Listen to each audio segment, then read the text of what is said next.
നിങ്ങളുടെ favourite shows ഇനി ഒരിക്കലും മിസ്സാവില്ല. ഇപ്പോൾ C5 കാണും നിങ്ങളുടെ ഫേവറേറ്റ് ഷോ തികച്ചും സൗജന്യമായി.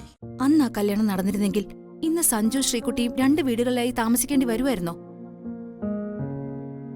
ഇനിയെങ്കിലും കുറച്ച് ബുദ്ധി കാണിക്ക്. അന്ന് സച്ചിക്ക് നിന്റെ ഭർത്താവാരെന്ന് അറിയില്ലായിരുന്നു. ഗോവിന്ദിന്റെ കാര്യം അങ്ങനെയല്ല, എല്ലാം അവനറിയാം.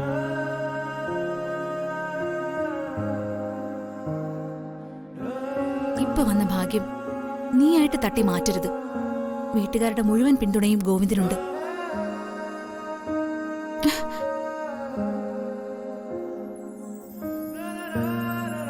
ഉപദേശിക്കാനല്ലാതെ മറ്റെന്തിനു കഴിയും?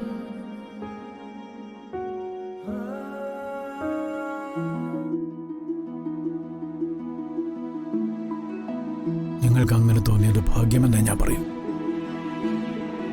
അമ്മുനെ എന്റെ കൊച്ചുമോളായിട്ടാണ് ഞാൻ കാണുന്നത്. സഞ്ജു ഒന്നും പറഞ്ഞില്ല. എനിക്കിതിനേക്കാൾ വലിയ സന്തോഷം എന്തായിട്ടുള്ളത്?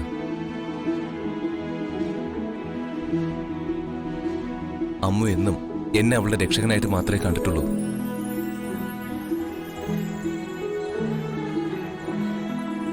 എല്ലാ കാര്യങ്ങളും അവളുടെ ബന്ധുക്കളെ അറിയിച്ചിട്ടാ ലച്ചുവിനെയും കൂട്ടി ഞാൻ ഇങ്ങോട്ട് വന്നത്.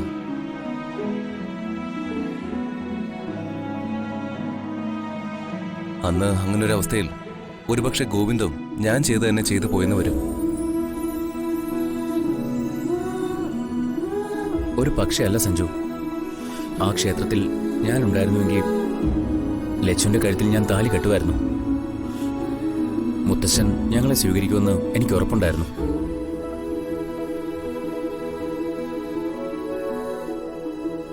എനിക്ക് വേണ്ടി സഞ്ജു അവളെ രക്ഷിച്ച് എന്റെ കയ്യിൽ തന്നെന്ന് വിശ്വസിക്കാനാ എനിക്കിഷ്ടം.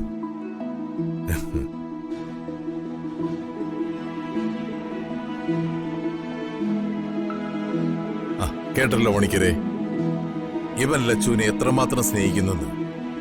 ഇതിൽ കൂടുതൽ എങ്ങനെ പറയാനാ?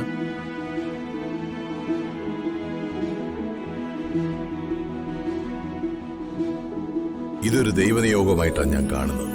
അവൾ ഈ വീട്ടിലേക്ക് വന്നത് മാത്രമല്ല, അവൾ മനയിലേക്ക് വന്നതും അങ്ങനെ തന്നെ. ഞാൻ ലച്ചുവിനോടൊന്ന് സംസാരിക്കട്ടെ. ആശ സംസാരിച്ചു നോക്കും. അവളൊന്ന് ആദ്യം ഒഴിഞ്ഞു മാറാൻ നോക്കും.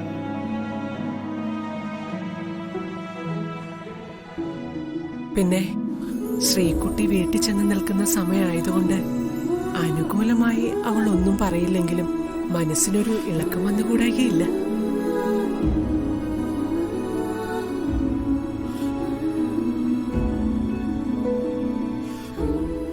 ഞാൻ പോയി കണ്ട് അവളെ കാര്യങ്ങൾ പറഞ്ഞ് മനസ്സിലാക്കാം. ചെല്ല്. അമ്മ എവിടെ കാവേരി? അവളകത്തുണ്ട്. അതിഥികൾ വന്നതൊന്നും അവൾ അറിഞ്ഞില്ലേ? ഞാൻ പറഞ്ഞിട്ടുണ്ട്. ഞാൻ ലച്ചുവിനെ ഒന്ന് കണ്ടിട്ട് വരാം. അല്ല, ചായ കുടിച്ചിട്ട് പോയിട്ട് വന്ന് കുടിച്ചോളാം. ശരി, വാ.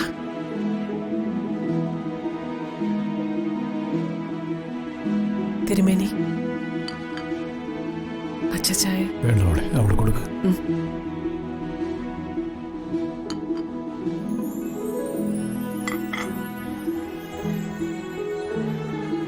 ഇപ്പൊ വേണ്ടല്ല, ചായ കുടിക്കേ.